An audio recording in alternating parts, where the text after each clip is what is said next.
Good afternoon, guys. I hope you guys are having a good day. And here I am ready to put the new rebar on the car. And I just noticed something.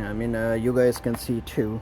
The red one behind is the one I just took off from the car, and you can see there's a continuous curve on it from one end to the other end, and the plastic housing this energy absorber is, it's a bit long.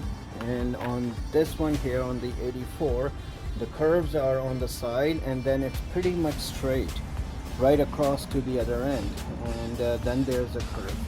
But when I put them together like this, you can see the bolt patterns are the same. They align, and same on this side, the left and right side. So I'm pretty much sure it will fit, because at the bottom you see that part that's here too. So just I have my fingers crossed, and hopefully this will work for me, because I can see if I were just to use the red one here, there would be a problem because the way the curvature is. And so let's hope that this white one fits, and I can carry on with my conversion.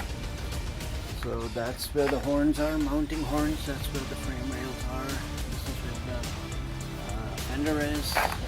These are the lower panels, and there's the ear induction part right there. And now this is the right side fender and mounting, for the rebar. So there it is. And yeah, so if any of you guys have experience, do let me know that if I can't fit this, or if it doesn't go on, then what should I do.